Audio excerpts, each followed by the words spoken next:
तो स्वागत है आप सभी का हमारे चैनल की एक बिल्कुल ही नई वीडियो के अंदर, जहां पर आज की इस वीडियो के अंदर हम बात करने वाले हैं सोनी स्पाइडरमैन यूनिवर्स की आखिरी मूवी के बारे में। Kraven the Hunter movie India में रिलीज हुई है कल के दिन यानी कि 1 जनवरी को, और इसीलिए अगर मार्वल कैरेक्टर्स के हिसाब से देखा जाए तो ये मूवी मार्वल कैरेक्टर्स पर आने वाली इस साल की पहली मूवी बन चुकी है। और आज वाली वीडियो के अंदर मैं इसी मूवी की स्टोरी को डिटेल से एक्सप्लेन करने वाला हूँ। तो अगर आप कुछ भी मिस नहीं करना चाहते तो आज आप इस वीडियो को पूरा एंड तक जरूर देखना, और अगर आपको वीडियो पसंद आती है तो वीडियो को लाइक करना और मुझे कमेंट्स में इस बारे में जरूर बताना। बाकी जिन्होंने चैनल को सब्सक्राइब नहीं करा वो जल्दी से चैनल को भी सब्सक्राइब कर लेना, और सब्सक्राइब बटन के बगल के बेल आइकन को भी ऑल पर सेट कर लेना, ताकि हमारे चैनल की सारी लेटेस्ट वीडियोस आप सबसे पहले देख सकें। तो फिर चलिए अब हम बिना किसी देरी के आज की इस कमाल की वीडियो को स्टार्ट करते हैं। तो इस मूवी की स्टार्टिंग होती है रशिया के एक खतरनाक से जेल से, एक ऐसा जेल जहाँ पर दुनिया भर के सबसे खतरनाक कैदियों को रखा जाता है। और मूवी की स्टार्टिंग में हम ये देखते हैं कि इसी जेल के अंदर रशिया के कुछ सोल्जर्स क्रेवन को लेकर भी आते हैं। जेल के अंदर आकर जब क्रेवन को उसके सेल में डाला जाता है तो हम ये देखते हैं कि उसके जेल सेल के अंदर एक रशियन कैदी भी होता है, जो कि क्रेवन को देखकर उससे कहता है कि किसी और का यहाँ पर आना मुझे पसंद नहीं है।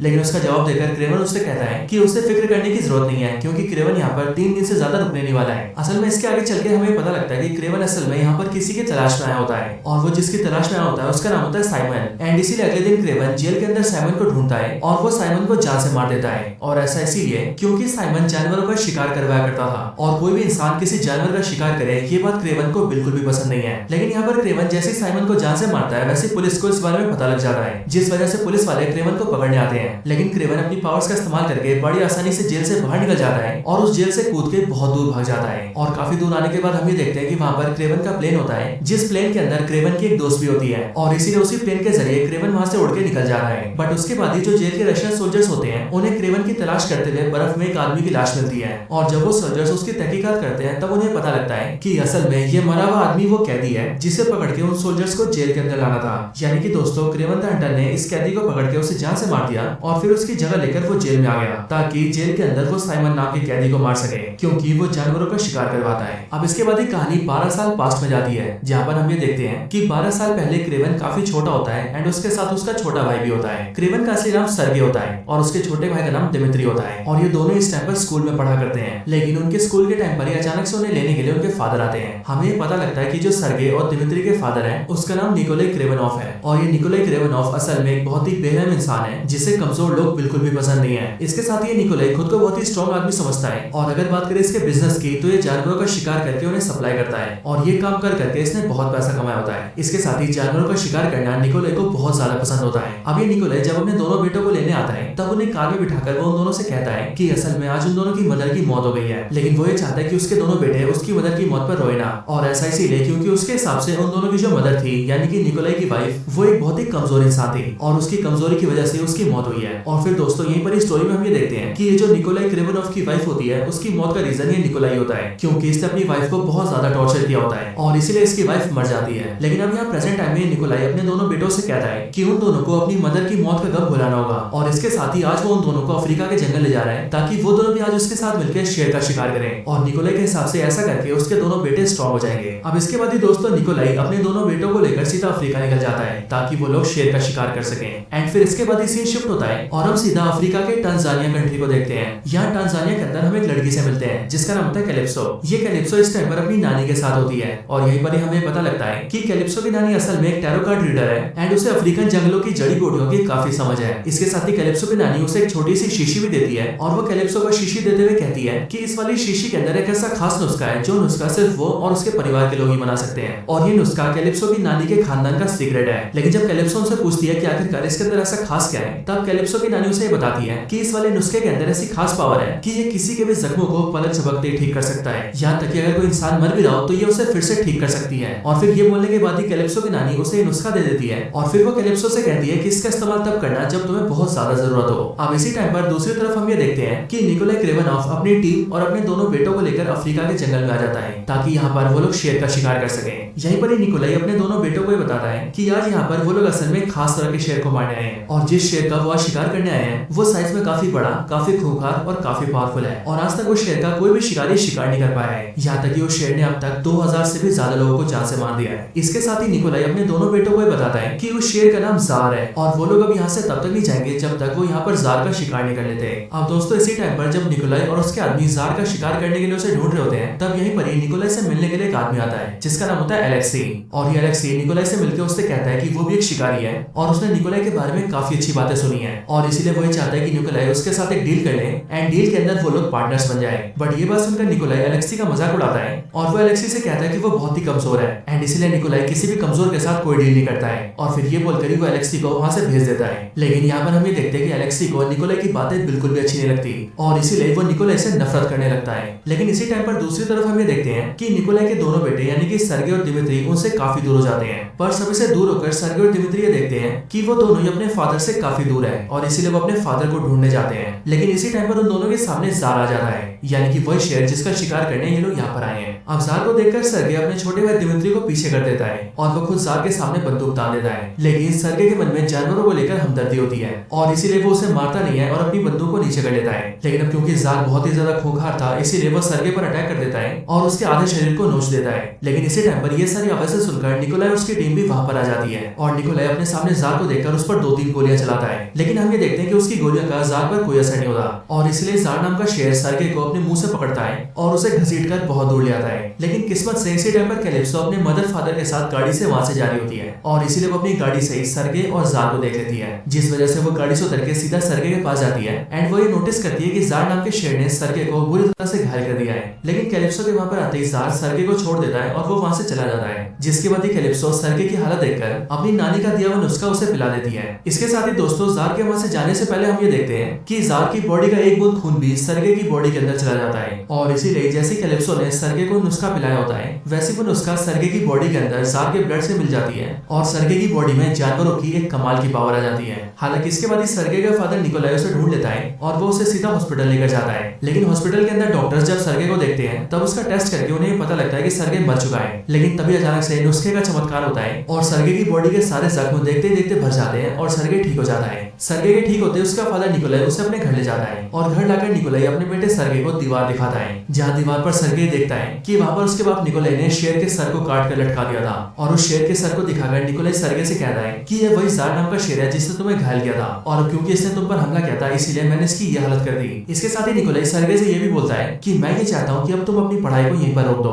और अब से तुम भी मेरे साथ शिकार सीखो और मेरे पूरे धंधे को समझो क्योंकि आगे चलकर तुम्हें ये सब संभालना है। लेकिन अब यहाँ पर अपने फादर की ये सारी बातें सुनकर और उस शेर का कटा हुआ सर देखकर सर्गे को बहुत ही ज्यादा गुस्सा आता है क्योंकि असल में सर्गे को ना तो अपने फादर का बिजनेस पसंद था और ना ही उसे फालतू में किसी जानवर का शिकार करना पसंद था और फिर इसीलिए सर्गे फैसला करता है कि वो अपने घर से भाग जाएगा। जिसके बाद जैसी रात होती है वैसे वो अपना बैग पैक करता है और चुपचाप घर से भाग जाता है। घर से भागकर सर्गे सीधा रशिया चला जाता है क्योंकि असल में सर्गे की जो मदर थी वो रशियन थी और रशिया में उनके पास कई सारे जंगल भी थे और इसीलिए सर्गे अपनी मदर के जंगलों में जाता है और वहाँ पर आकर एक ग्लास हाउस में रहने लगता है। और दोस्तों ये जगह वो जगह होती है जहाँ पर सर्गे अपनी मदर के साथ बचपन में आकर खेला करता था। अब इसके बाद ही सर्गे इसी जंगल में रहना स्टार्ट कर देता है और वो धीरे धीरे करके जंगल के तौर तरीके सीखने लगता है। एंड अब क्योंकि उसके साथ जो भी हुआ उस वजह से उसके अंदर एक खास पावर आ गई थी, इसलिए इस पावर की मदद से न सिर्फ सर्गे बहुत ही तेज से छलांग मार सकता था बल्कि वो बड़ी आसानी से पेड़ पे भी चढ़ सकता था, बहुत दूर की चीजें साफ सुन सकता था, दूर तक आराम से देख सकता था और यहाँ तक कि उसकी बॉडी की पावर्स भी काफी ज्यादा बढ़ गई थी, इसीलिए वो किसी को बड़े आराम से मार भी सकता था।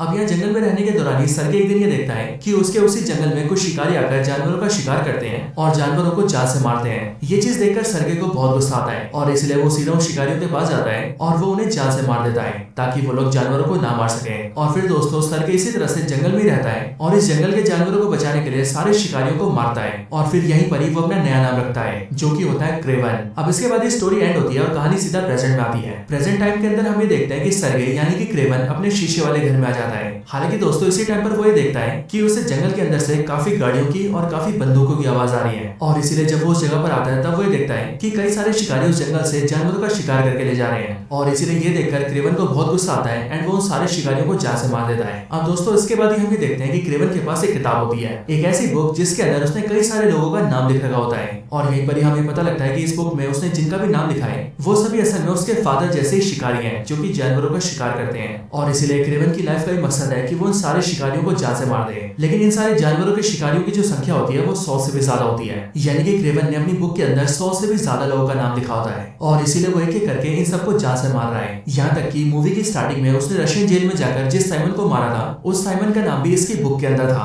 अब इसके बाद ही हम ये देखते हैं कि क्रेवन कैलिप्सो को ढूंढता है और सीधा उससे मिलने जाता है। लेकिन जब क्रेवन कैलिप्सो से मिलने आता है तब कैलिप्सो से पहचानती नहीं है और इसीलिए वो कैलिप्सो को एक कार्ड दिखाता है और वो कार्ड देते हुए उससे कहता है कि ये तुम्हारा वही कार्ड है जो तुम मेरे पास भूल गई थी। असल में ये वाला कार्ड कैलिप्सो को उसकी नानी ने दिया होता है। और इसलिए इस कार्ड को देखकर कैलिप्सो ये समझ जाती है कि उसके सामने खड़ा इंसान और कोई नहीं बल्कि वही सर्गे है जिसकी उसने जान बचाई थी। हालांकि इसके बाद ही क्रेवन कैलिप्सो से कहता है कि जो भी लोग जानवरों का शिकार करते हैं मुझे ऐसे लोग बिल्कुल भी पसंद नहीं है, और इसीलिए मैंने अपनी बुक के अंदर उन सभी लोगों की लिस्ट बनाई है जो सभी लोग जानवरों का शिकार करते हैं, और मैं एक एक करके उन सबको खत्म करने वाला हूँ, क्योंकि ये सबके सब लोग मिलकर निर्दयी तरीके से जानवरों को मारते हैं और फिर उनके सींग, उनके खाल, उनके नाखून और उनके दांतों को बेचकर मुनाफा कमाते हैं, और मैं इन सब चीजों को रोकना चाहता हूँ। पर ये बात सुनकर कैलिप्सो से कहती है कि इसमें मैं तुम्हारी कैसे मदद कर सकती हूँ। जो सुनकर क्रेवन उससे कहता है कि तुम एक लॉयर हो और तुम जिस लॉ फर्म के अंदर काम करती हो उस लॉ फर्म के इनमें से ज्यादातर शिकारी क्लाइंट्स हैं, एंड इसीलिए तुम्हारी लॉ फर्म के अंदर इनमें से ज्यादातर शिकारियों की डिटेल्स मौजूद है, इसीलिए तुम मुझे वो डिटेल्स दे दो ताकि मैं उन सबके एड्रेस और उनके बारे में जानकर उन सबको खत्म कर सकूं।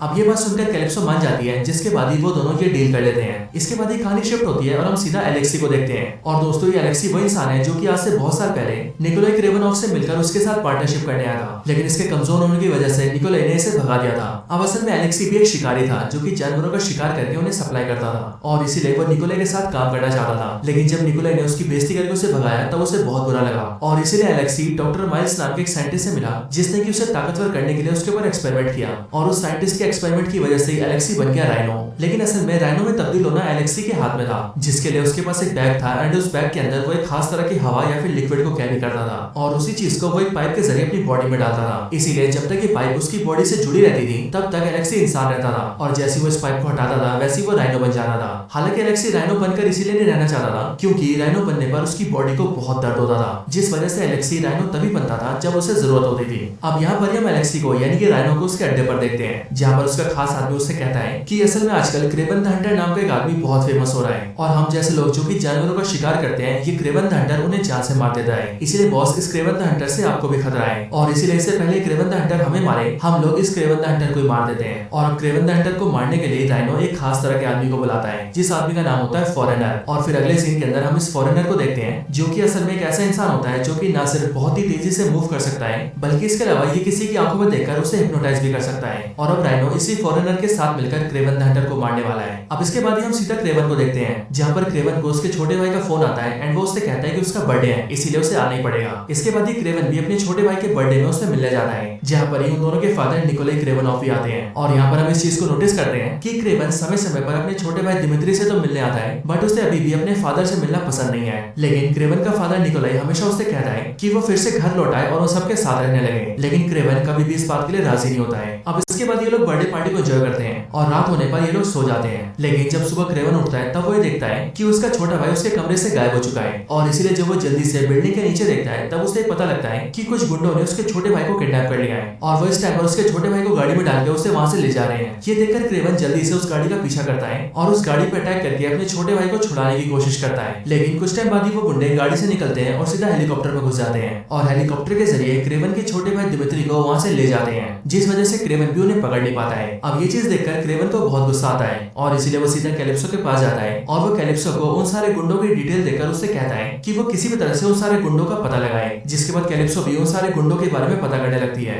अब इसके बाद ही क्रेवन सीधा अपने घर जाता है ताकि वो इस बारे में अपने फादर को बता सके, लेकिन घर पहुंचते उसे पता लगता है कि उसके फादर को इस बारे में पहले से ही पता चल चुका है, क्योंकि जिन लोगों ने दिमित्री को किडनैप किया है उन्होंने उसके फादर को फोन करके उससे $20 मिलियन मांगे हैं, और साथ ही साथ उन लोगों ने क्रेवन और निकोलाई को डराने के लिए वहां पर दिमित्री की एक उंगली काट कर भी भेजी है। क्रेवन के वहां पर आते ही उसका फादर निकोलाई उसे ये सारी बात बताता है, और इसलिए इन बातों को सुनकर क्रेवन अपने फादर से कहता है कि आप तो बहुत पैसे वाले हैं, इसलिए आप सिंपली $20 मिलियन देकर मेरे भाई को छुड़ा लीजिए। लेकिन ये बात सुनकर उसका फादर निकोलाई मना कर देता है, और वो कहता है कि बात पैसों की नहीं है, अगर मैंने पैसे दिए तो मैं कमजोर दिखूंगा, और चाहे कुछ भी हो जाए मैं दूसरों के सामने कमजोर नहीं दिख सकता हूँ। अब ये सारी बातें सुनकर क्रेवन को बहुत गुस्सा आता है, और इसीलिए वो वहां से चला जाता है और सीधा कैलिप्सो से मिलता है, जिसके बाद वो और कैलिप्सो इस बात का पता कर लेते हैं कि जिन गुंडों ने उसके भाई को किडनैप किया था उन गुंडों का अड्डा कहाँ पर है। ये बात जानते ही क्रेवन सीधा उन गुंडों के अड्डे पर जाता है और उन सारे गुंडों को बीट करके उनके मेन बंदे से पूछता है कि आखिरकार उसका भाई कहाँ पर है। जो बात सुनकर वो मेन बंदा क्रेवन को ही बताता है कि असल में उन सब ने उसके भाई को किडनैप तो किया था, बट उन्होंने उसे किडनैप करके सीधा राइनो को सौंप दिया,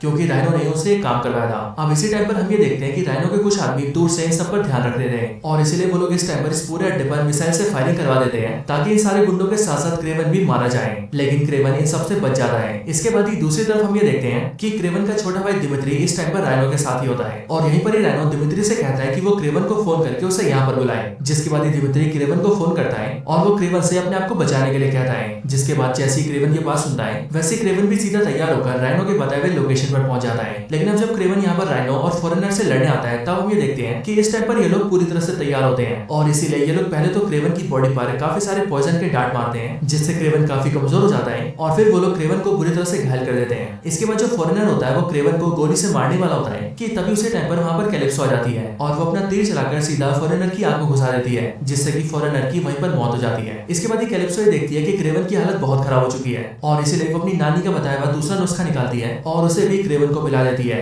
जिससे कि क्रेवन बिल्कुल ठीक हो जाता है। इसके बाद क्रेवन जैसे ठीक होता है वैसे वो राइनो के पास निकल जाता है ताकि वो उससे अपने भाई को छुड़ा सके और फिर इसके बाद ही हम ये देखते हैं कि राइनो जिस कार से जा रहा होता है उसकी उसी कार पर काफी सारे जानवर अटैक कर देते हैं जिस वजह से उसकी गाड़ी पलट जाती है। लेकिन इसी टाइम पर वो अपनी बॉडी से ट्यूब निकाल देता है जिस वजह से वो राइनो बन जाता है और गाड़ी से बाहर आ जाता है। इसी टाइम पर क्रेवन भी वहां पर पहुंचता है जिसके बाद उन दोनों के बीच फाइट स्टार्ट होती है। इस फाइट के अंदर राइनो क्रेवन पर काफी भारी पड़ता है क्योंकि एज ऑफ कोर्स राइनो की बॉडी काफी ज्यादा स्ट्रॉन्ग होती है। लेकिन तभी क्रेवन ये बात नोटिस करता है कि राइनो की बॉडी पर एक होल होता है और ये होल वही होल होता है जिसके जरिए राइनो अपनी बॉडी के अंदर ट्यूब डाला करता था और इसलिए इस होल को देखकर क्रेवन उसके अंदर एक सरिया घुसा देता है और फिर जैसे ऐसा होता है वैसे राइनो काफी ज्यादा कमजोर हो जाता है। लेकिन क्रेवन यहाँ पर रुकता नहीं है और वो सीधा राइनो को पकड़कर उन सारे जानवरों के झुंड के सामने फेंक देता है जिसके बाद ही वो सारे के सारे जानवर राइनो की बॉडी पर चढ़ चढ़कर उसकी सारी हड्डियां तोड़ देते हैं और उसे अधमरा कर देते हैं। हालांकि अब जब राइनो यहाँ पर अपनी आखिरी सांसें गिन रहा होता है तब उसी टाइम पर क्रेवन उसके पास जाता है एंड वो उससे पूछता है कि मैंने आज तक जिनको भी मारने की कोशिश की उन्हें मैंने जान से मार दिया और इसीलिए आज तक कोई भी जिंदा इंसान इस बात को जान नहीं पाया था कि मैं ही क्रेवन द हंटर हूँ। सो आखिरकार तुम मुझे ये बताओ कि तुम्हें मेरे बारे में कैसे पता लगा और तुमने कैसे जाना कि मैं ही क्रेवन द हंटर हूँ। ये बात सुनकर राइनो मरते हुए क्रेवन को बताता है कि तुम्हारे क्रेवन द हंटर होने के बारे में मुझे तुम्हारे फादर ने बताया था और फिर ये बोलकर ही राइनो मर जाता है। अब इसके बाद ही क्रेवन अपने फादर से मिलने जाता है और वो उन्हें बताता है कि मुझे आज तक जितने शिकारियों को मारना था मैंने उन सबको मार दिया, बस अगर कोई शिकारी बचा है तो वो आप है। और हाँ, अब मैं ये भी जान चुका हूँ कि मेरे क्रेवन द हंटर होने के बारे में आपने राइनो को बताया था, लेकिन मैं ये जानना चाहता हूँ कि आपने ऐसा क्यों किया था। ये बात सुनकर क्रेवन का फादर निकोलाई उससे कहता है कि असल में राइनो मेरा बहुत बड़ा दुश्मन था क्योंकि वो मेरे बिजनेस में मुझसे आगे निकल रहा था और ये चीज मुझे बर्दाश्त नहीं थी। लेकिन अब क्योंकि वो काफी पावरफुल था इसलिए मैं ये जानता था कि मैं उसे नहीं मार सकता हूँ और इसीलिए मैंने जाल बिछा के राइनो को और तुम्हें दोनों को एक दूसरे का दुश्मन बनाया